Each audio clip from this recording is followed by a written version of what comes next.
And we are now live. Welcome to the Nilvah Nexus Thanksgiving edition. James, the idlesmasher@gmail.com is my email address. Sign up for us on the Google Plus and Facebook page.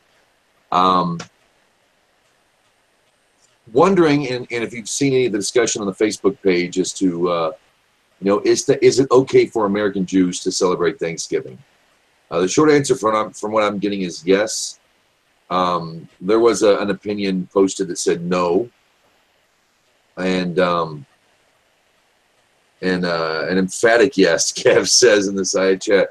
He said that, we don't do it because, in the way he may describe is that it was a avodah zarah, foreign worship. And that, a Jew doesn't engage in foreign worship. We don't go over for, Sunday after church ham, if we're Jewish, right? But then there's, then we had much more reliable sources brought to our attention that, yes, it is okay to practice Thanksgiving. Now, Chris was talking, and I had to mute you so I could start and make sure that I was all getting through on my intro, start of the show. But no, you said that, I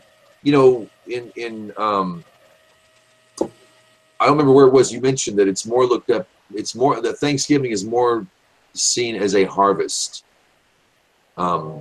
festival, if you will, not necessarily a holy day when we set aside, sure, but it was a harvest festival and he said juxtaposed the witchy stuff. And that's what I was wondering, what about Thanksgiving gives the woo away? Where do we get the woo in Thanksgiving? And why would it be, no, you're not worshiping if you're not worshiping the bird, you're good. No, we don't worship the bird. We feast on the bird. This year I'm alone on my Thanksgiving. I wound up having to work at the last minute, so the wife is up with the family, and my Thanksgiving was spent with wild turkey. And no, I didn't go hunt a wild turkey. There's a whiskey called wild turkey. No, I'm not drinking wild turkey, but I thought it was much funnier that way. I actually have a delicious Samuel Adams Boston Lager, delicious kosher brew. So an American Jew can celebrate American Thanksgiving. But what is the woo? Where does that come from? Chris, you're talking like, where do people get that? Or where does that come from? If you can, if you're there. You muted him. There he is. I did mute him, but yeah. Hi. What was that? Is there other stuff that goes along with it? Is there something that comes across as religious about it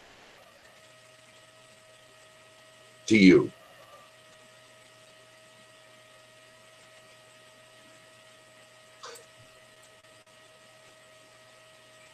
And moving right along.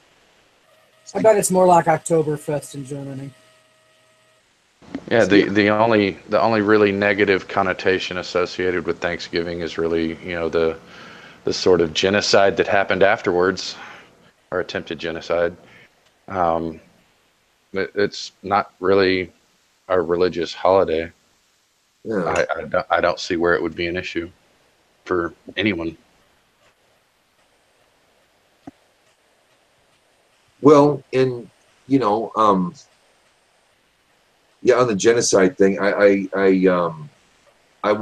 it's a shame that it's looked at as such, because it's at least one day in history we can remember where everybody got along.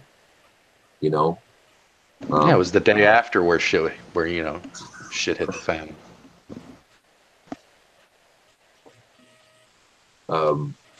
Back east, I was born in West Virginia, and the culture back there, we weren't ashamed of our Indian heritage. We got some Indian blood in us. But everybody up there, the kids would dress as pilgrims or Indians. It was a remembrance of a good day. And I would personally hope that we would continue that memory, because it might just come again. I'm a big Indian sympathizer. I'm Indian.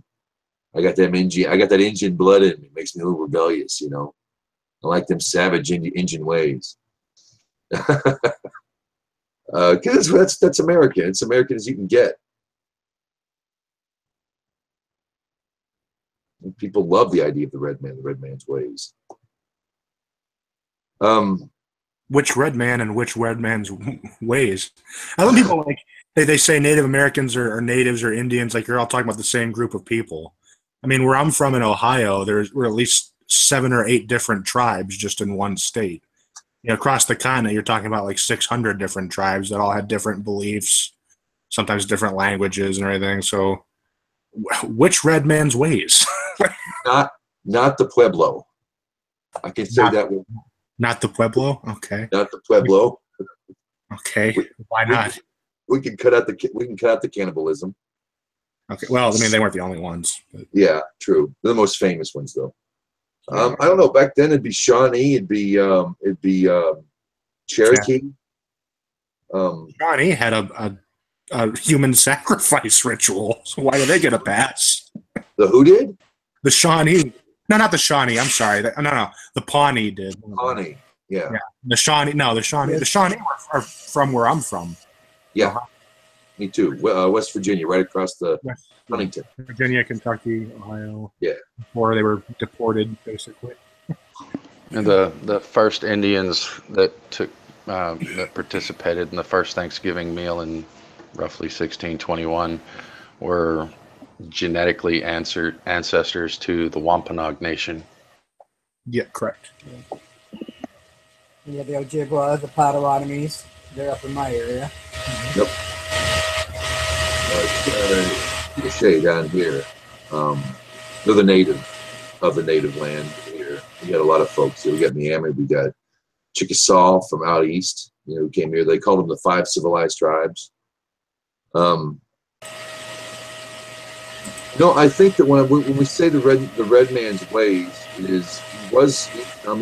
generally speaking,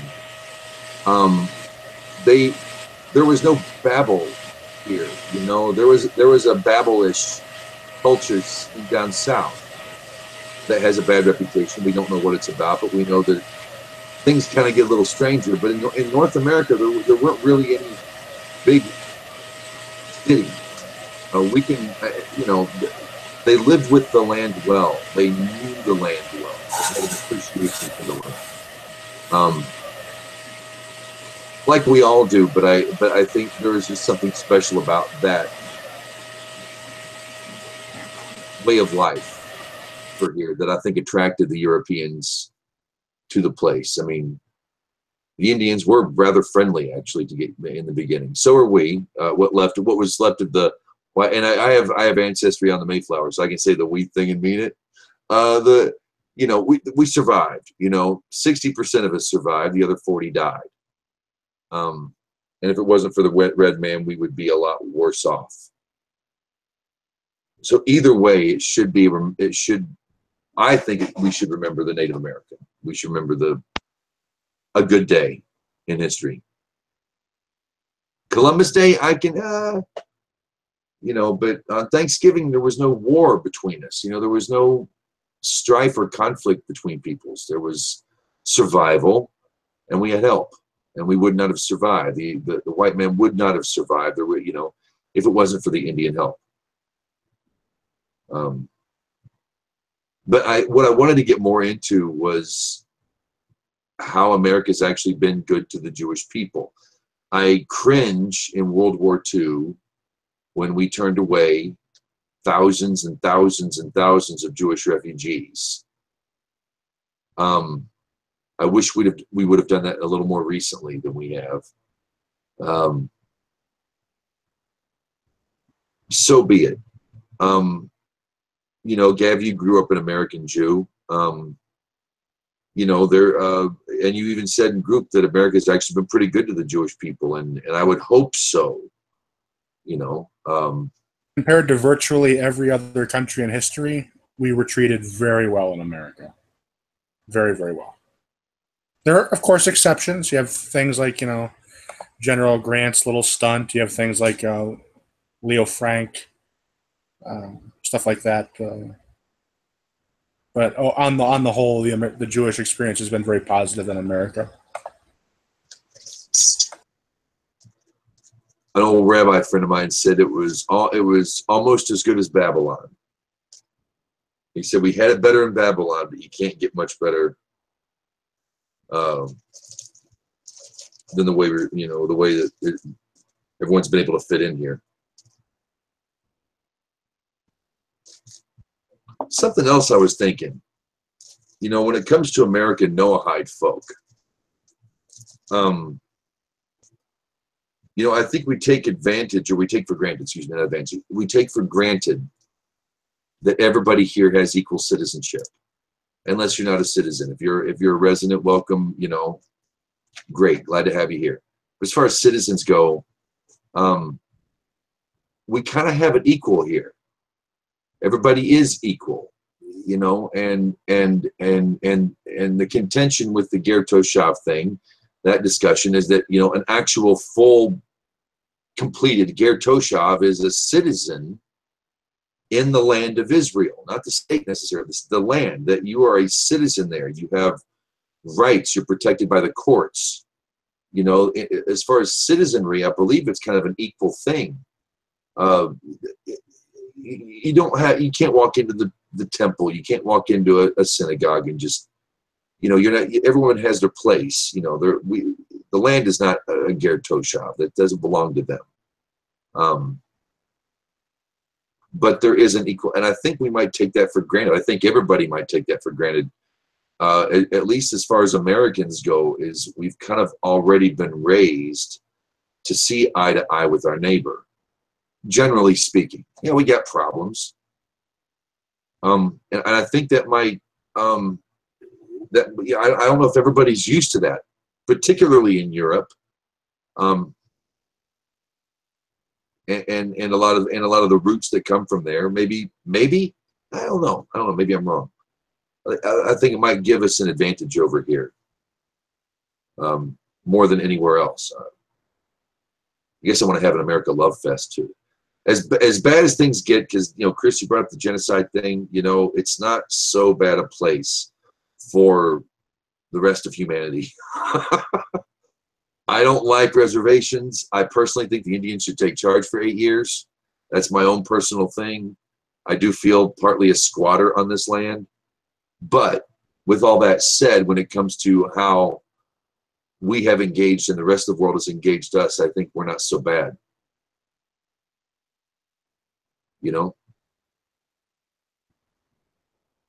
Yeah, Gav was saying the reservations are evil institutions. Yeah, big giant freaking concentration camp is all that means.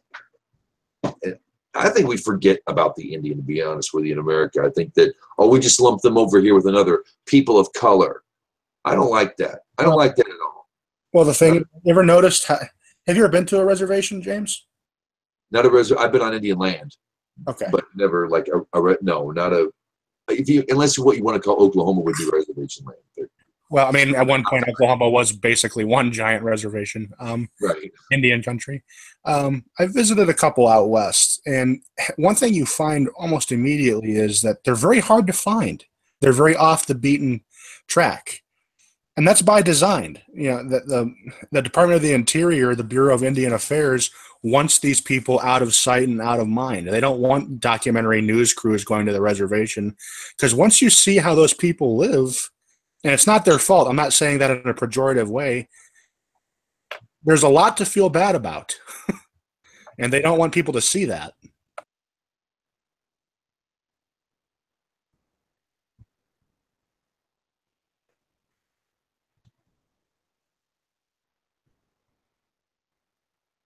On a side note, I've always had reservations about Oklahoma. Good pun.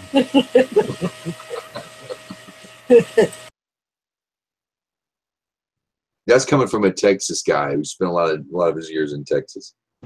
Hey, you're a Texas guy. I'm from Tennessee. True. Well, I'm from West Virginia, but mostly Texan at this point. Half Texan anyway. There's a revival in Oklahoma. There's a lot of pride coming back. There's a lot of, and the casinos help. That money helps. I'm not going to deny that. But there's a bit of pride coming back to a lot of nations here that are located here. And I hope that continues. There's a meme I shared that last Thanksgiving, that these people up there that were protesting the Keystone XL pipeline. And they had dogs sicked on them. They had the water hose in the middle of winter. I mean, these people got treated like, and all they wanted was clean water. They just want clean water. That's all they want. A year later, this Thanksgiving, they're cleaning up a 200,000-gallon oil spill on a South Dakota reservation. So last year was basically a historical reenactment. Basically, they were able to stop it at that place, but this is on another section. It's just interesting. That's the kind of stuff I appreciate the Indian for, the mountaineer, the pioneer. I'm not big on the colonial thing. I'm not proud of Mount Rushmore. Of all things, you could take this beautiful mountain, and make it look like us and carve pictures. I mean, that's just gaudy. I think that's horrible. I can't. I mean, that's like, ooh, I cringe when I see that. Same thing with the Lincoln Memorial. I mean, it's one thing to remember the man, but good grief, you go to that thing, it's a monstrosity. I'm not big on colonialism. I'm not big on the colonial East. My appreciation has always been the Western man, the settler, the pioneer. Those who had the nerve to make it in a hostile environment. The outlaw. Well, the outlaw, the pioneer, the mountaineer, and the Indian who had already become very accustomed to the land. I appreciate that. I think that's what made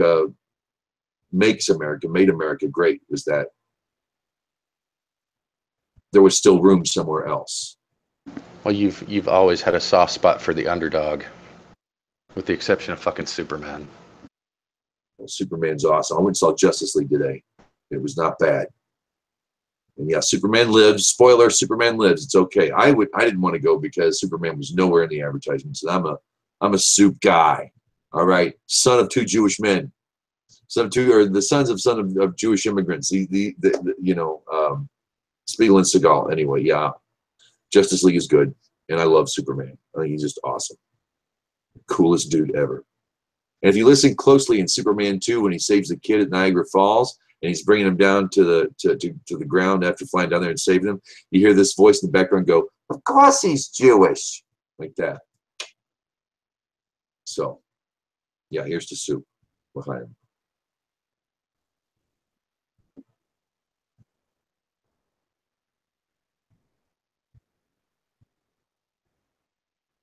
Just to brag on America more, Gene Simmons, Mr. Rock and Roll, Mr. Promiscuous, in his day, yeah. He calls America the Promised Land. He's Israeli. 1949, he was born there. He's Israeli, and his mom moved here. And if you just listen to the way he talks about, peaches, canned peaches for the first time, never tasting anything sweet like the juice you get in a canned peaches, all from a care package when he came over here to be an American. And he passionately loves this country. I don't want to leave it. I wouldn't want to leave it. I give my government a lot of flack, but my government's earned it. And I fear for my country now and again, but we have made a positive influence, and I'm thankful to be born here. I'm thankful to be a citizen of these United States. Just because it could be worse in so many other places. It could be a lot worse. We don't do so bad here.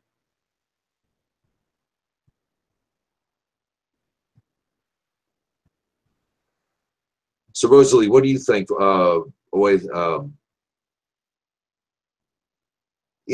Imagine a community set up deliberately meant to make you fail as a people. Yeah. Talking about reservations. What gets me is now they've got people out there jumping down your throat if you say the word Indian. It's on all our treaties, by the way. It's Indian. That's the word. 600 years ago, that's what we called them. We're Indians. 600 years ago? Are you kidding me? It's what they still call me. Look, most of the people pitching a bitch about the word Indian are not Indian. Yeah. Go talk to actual reservation Indians, they refer to themselves as Indian. I mean, there was, I forget what his name was, but he was a huge Indian activist, and he even said in an interview, he said, I prefer the term American Indian. He said, anyone born in the Western Hemisphere is a Native American. He's like, okay, so let's so he says, I prefer to be called an Indian. That's what a lot of the more traditional ones that I've talked to and the ones that I know, they prefer to be called Indians. And in Canada, I think it might be a little bit different, but in America, at least among traditional communities, that's what they prefer. Same here. It freaks people out when I tell them, who doesn't mind being called Indians? Indians. It's funny because, we come over here 500 years ago, whatever, and the name Indians. And they graciously accepted. That was their name. We are Indians. Fine. That's how we were referred to. And then 400, 500 years later, a bunch of white dudes are going to get together and rename them again. Like, that's Indian giving. Oh.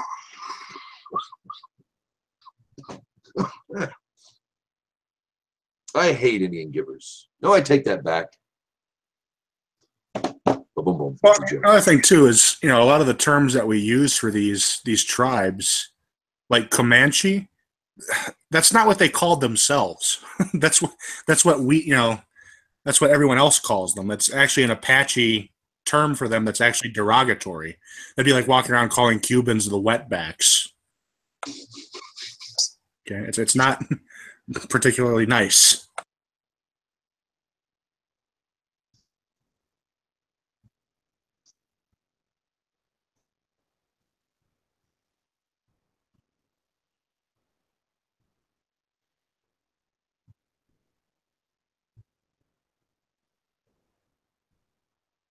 $450 braves showed up for the Harvest Feast celebration. On the Pilgrim side, a lot of the history says that they invited a few for the day, and 200 and somewhat started showing up after that. And when you listen to the Indian side, they were shooting their muskets off, and and everybody got curious. So it's not like everybody showed because they wanted to welcome these strangers to their land. They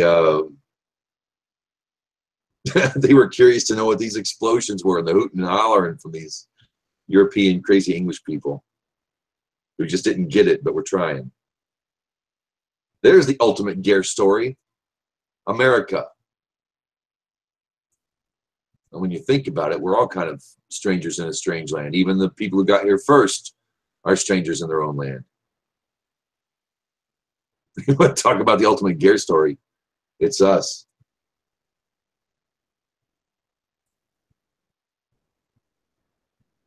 Yeah, I'm not particularly happy with America at the moment.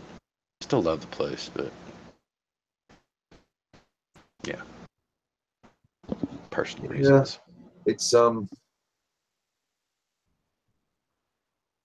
been taken advantage of. I personally believe in the early part of the last century we had an influx of the wrong sort. It happened worldwide. This was a big influence. The socialist revolution didn't just happen in Russia. It happened a little more severely in Russia, but it happened everywhere. And they just couldn't, people who want to get in power. On the East Coast, that power was easy. The network, the roads, the connection of people, communication. You get farther west, it's harder to get that message out.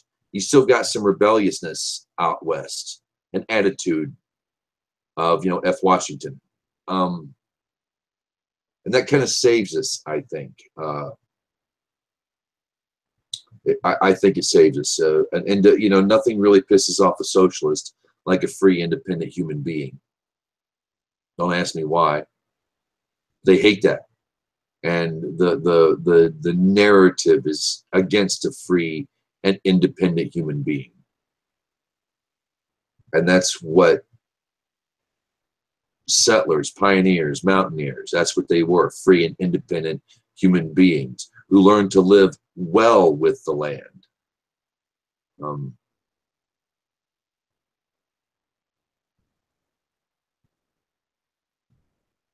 This land is our land. It really is. We have to take care of it.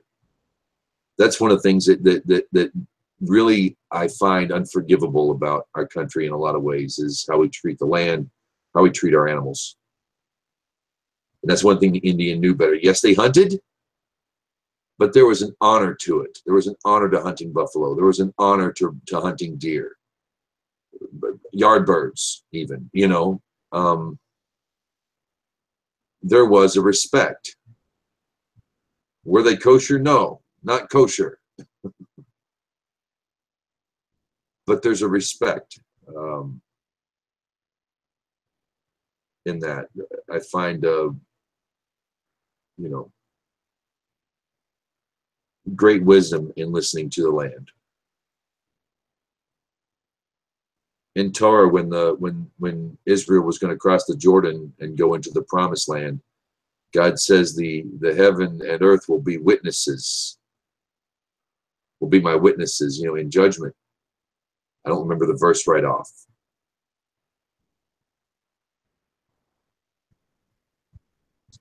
But I don't think that's, I think it's more poignant in the land for Israel, but I would not doubt that that would apply generally to us outside the land and where we live, what we do.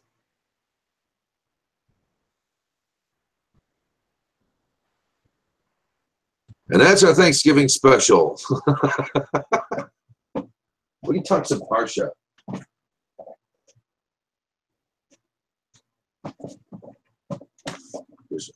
You've already run someone off. Shame on you. Rosalie will be back. Shame. Shame.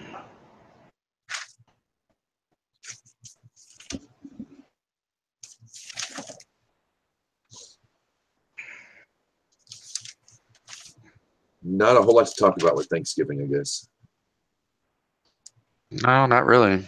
What did you do for Thanksgiving? What did you have to Went eat? to Justice League, did dishes. I have to work tomorrow morning, so I couldn't really make it down south or up north. Either way.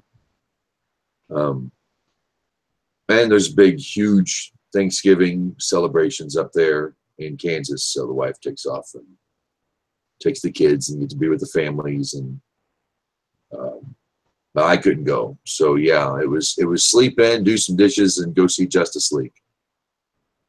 So that's my day. That was my Thanksgiving. What did you eat? Bagel. What have I eaten? Bagel with some cream cheese, some popcorn. No turkey, no. Yeah, I've only had chocolate so far today, so that's a new world food. Chocolate and green tea with honey. You're ahead of me. So far, I've smoked my breakfast. Gotta balance it out. Yeah, popcorn, that's a new world food. Indians made that up. Chocolate, new world food. I guess technically about 4 a.m. I had a chorizo burger from Whataburger.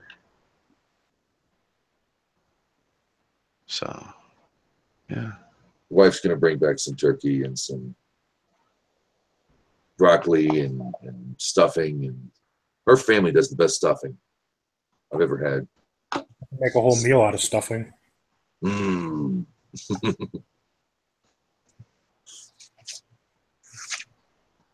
Let's see. Unless we get some folks in here, we'll do a quick Haftarah reading, and then we'll nix the live portion. 1384 in the Gedushin Chumash.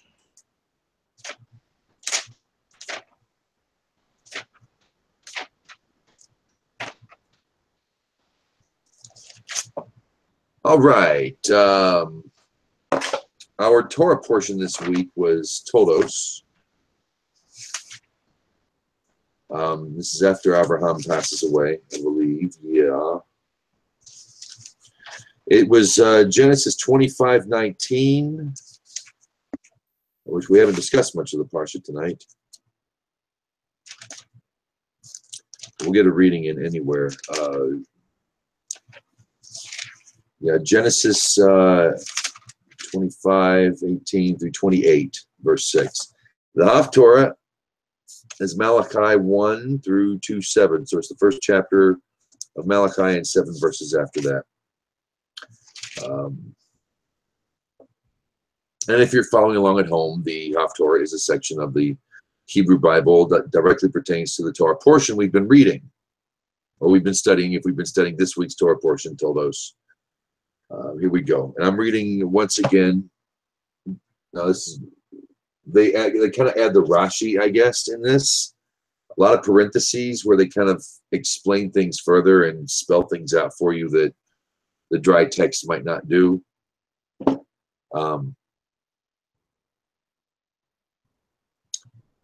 Good stuff. Okay, Tolos, Malachi, here we go.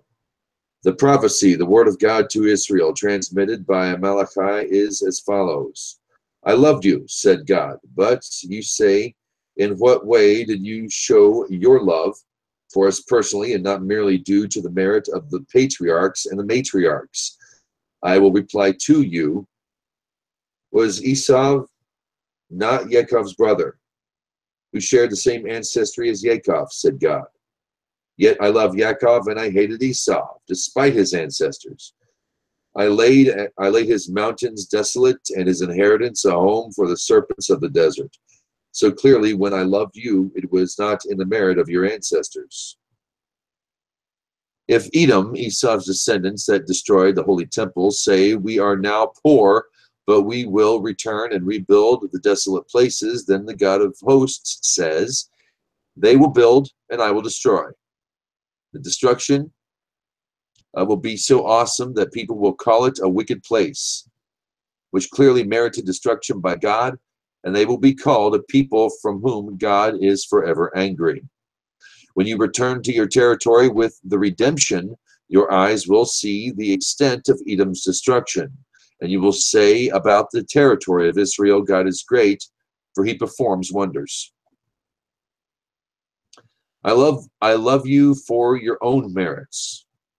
You are not merely a son who naturally honors his father or a servant who naturally honors his master. And if I am a father to you, then where is my proper honor? If I am a master, where is my fear? Says the God of hosts to you, the priest who disgraced my name. If you will say, how have you disgraced your name? The answer is, you will offer on my altar repulsive bread. And if you still say, how have our sacrifices disgraced you? The answer is by saying that God's table is repulsive, since blood and fats are offered on it.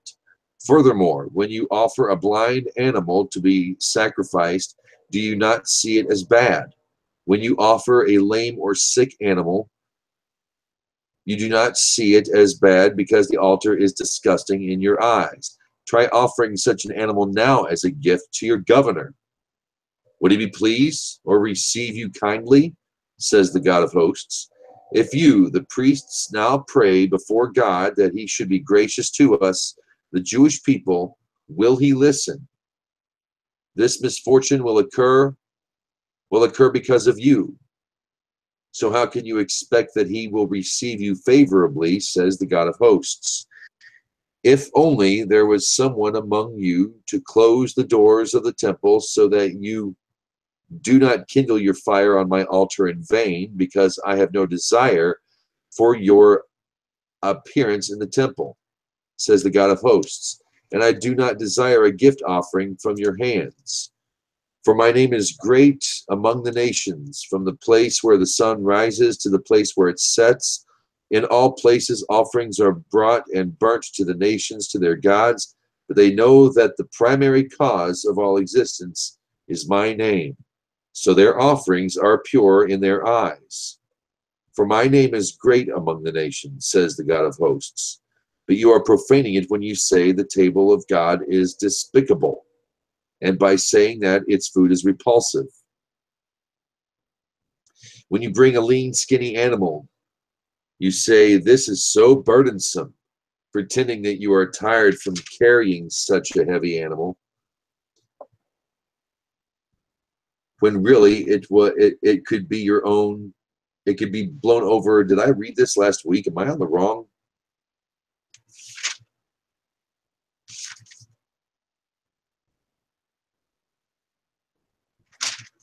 I'm reading the same one I started last week, aren't I?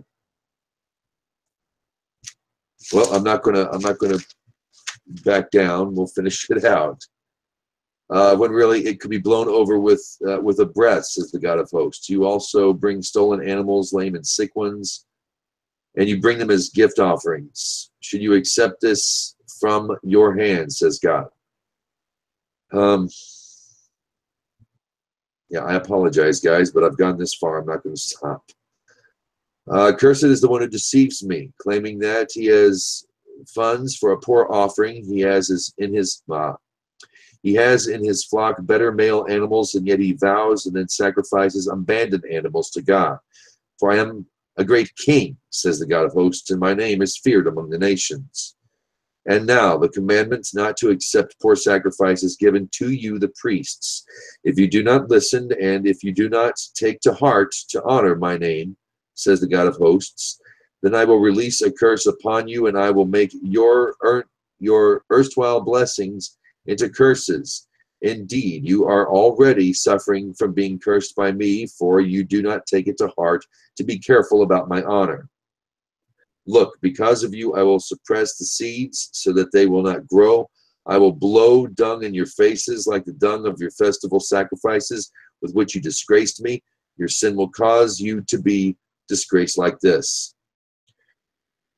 You should know that I sent you this commandment of honoring my sacrifices in order for you to be rewarded from my covenant with with Aaron, head of the tribe of Levi, says the God of hosts. My covenant was with him, and it brought him life and peace. I gave these mitzvos to him because the fear in his heart before me.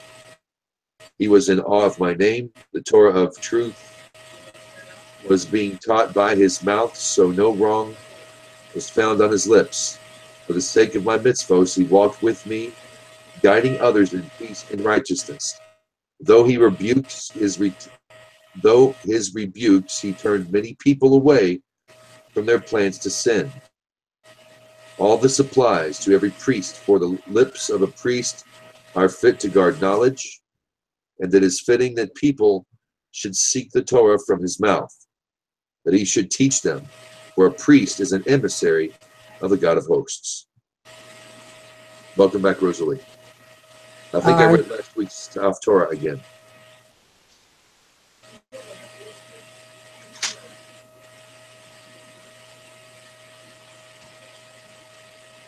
But you can never get too much Torah, okay? I don't know. I thought we were on Toldos, and it all sounds too familiar as if I read it last week.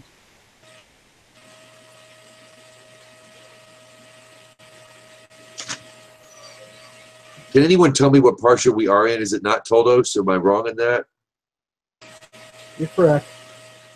All right. Okay. It felt like I was reading. I guess I'm becoming more familiar with it. So there you go. Thanksgiving special here at the Nexus. So I'm going to end the live portion now. We will do this again next week. Next week is the Buddhist night. Yeah. Yeah.